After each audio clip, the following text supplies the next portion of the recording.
दोस्तों, आज की कहानी है अम्मा जी मेरे मायके से आया दहेज, ननद जी को मत दो। दोस्तों, कहानी शुरू करने से पहले अगर आपने चैनल को सब्सक्राइब नहीं किया हो तो कर लीजिए ताकि आपके पास पहुंच सके हर नया वीडियो।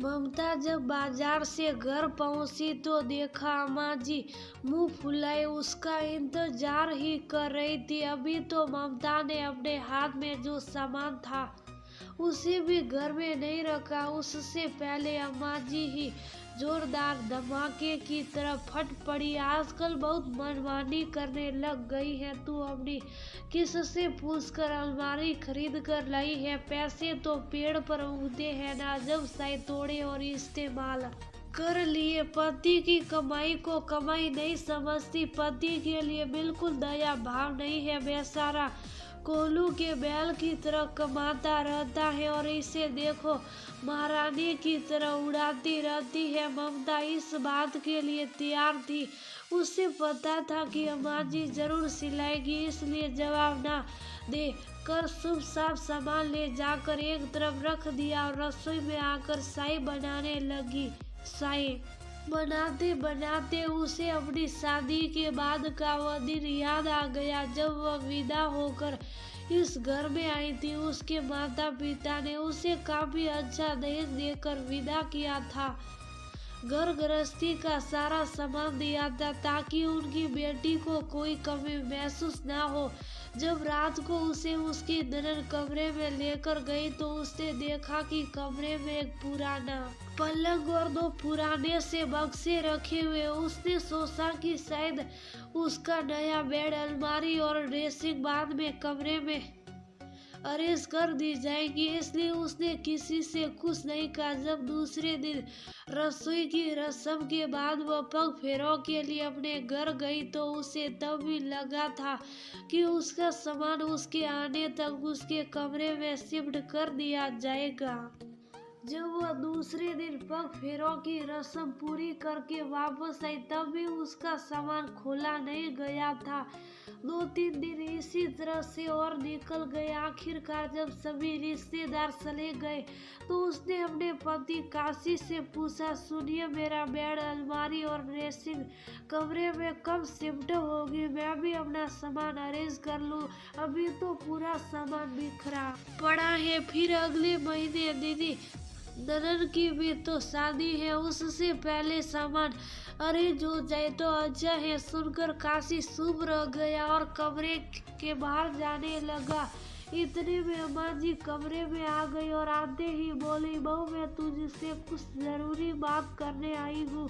अब तू इस घर की सदस्य है और तुझे तो पता ही है कि अगले महीने तेरी ननद की शादी है। बेटा, दो शादी का खर्चा हो गया, अभी तुम्हारी शादी हुई है और 1 महीने बाद तुम्हारी ननद की होगी, तो मैं सोच रही हूँ कि उसका दहेज क्यों खरीदूं। तुम्हारा इतना दहेज आया है तो इसी में से जरूरी सामान दे देती हूँ, इसलिए अभी तक तुम्हारा सामान नहीं खोला है। ममता ने अम्मा जी की बात सुनकर काशी की तरफ देखा तो काशी ने अम्मा जी से कहा, एक काम करते, अभी गुड़िया को कम दहेज दे देते, बाद में जब फुर्सत होगी तो तीज त्योहार पर कुछ ना कुछ दे देंगे। पर ममता का सामान उसके माता पिता ने भी तो बड़े अरमान के साथ उसे दिया है, उसे रहने दो। काशी की बात सुनकर अम्मा जी तुरंते हुए बोली, अरे ऐसे कैसे अपनी ननद को, बहन को कम दान दहेज के साथ विदा करेगा? उसके ससुराल में उसका क्या मान रह जाएगा? लेकिन अम्मा मेरी बात तो सुनो, ममता को भी तो इस सामान की जरूरत है। हाँ तो मैं कब मना कर रही हूँ, ममता के लिए हम बाद में और खरीद लेंगे ना, मना थोड़ी ना कर रही हूँ। धीरे धीरे दोनों माँ बेटे के बीच बहस बढ़ने लगी तो ममता ने कहा, कोई बात नहीं है, आप ये सामान दीदी को दे दीजिए, मेरे लिए फिर बाद में ले जाएगा। ममता के ऐसा कहते ही अम्मा जी खुश हो गई और वो सारा सामान ऐसे की ऐसे पैक रखे रहने दिया, जिसे अगले महीने में ननद की शादी में दे दिया गया।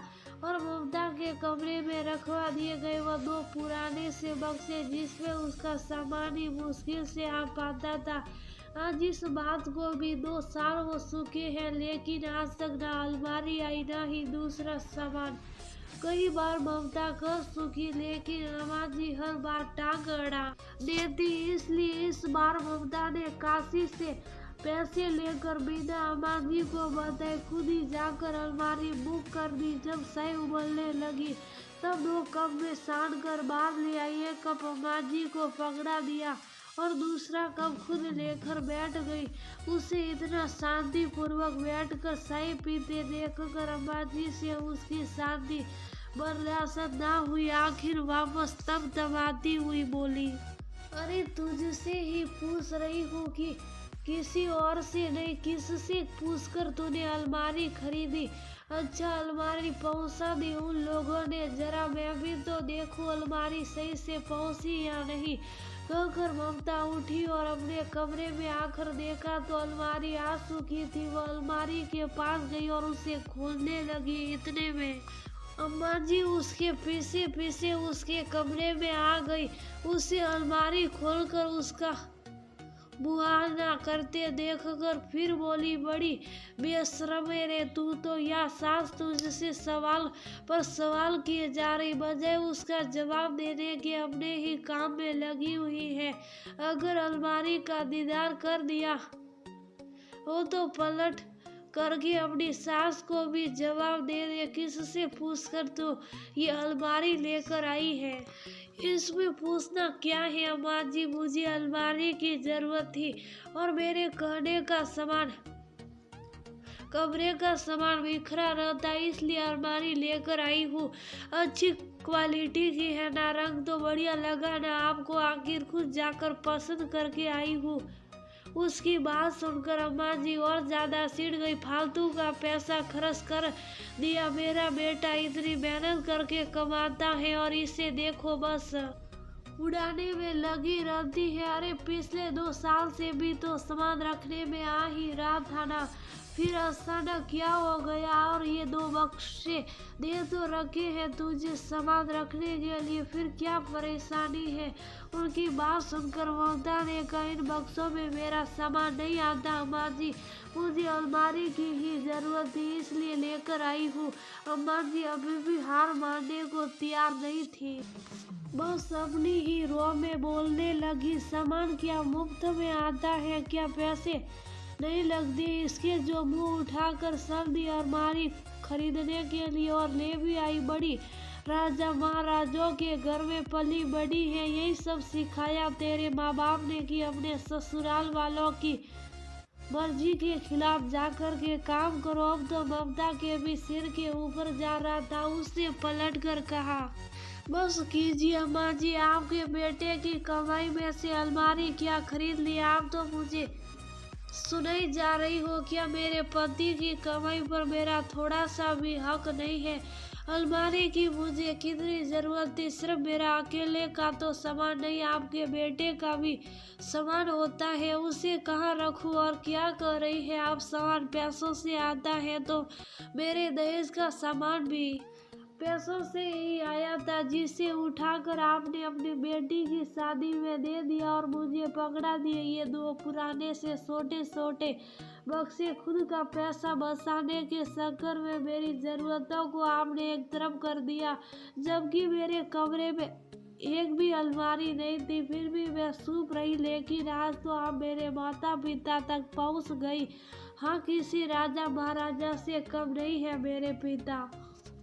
पैसा लगा करके उन्होंने अपनी बेटी को सामान दिया था, आपकी तरह नहीं कि अपनी बहू का सामान अपनी बेटी को पकड़ा दिया। कहकर ममता अपने काम में लग गई और अम्मा जी अपना साबुन लेकर बाहर आ गई। पता था कि अब बहू मुँह खोल चुकी है, अगर अम्मा जी एक बोलेगी तो वह 10 सुनाएगी और वह 10 की 10 बातें कड़वी होगी, क्योंकि वो सच बोल रही है। और रही बात बेटे को बताने की तो वह भी उसी का साथ देगा, क्योंकि बेटे ने उस समय भी बहुत मना किया था कि हमारा दहेज कम दे देते, पर बहू का दहेज बेटी को मत दो।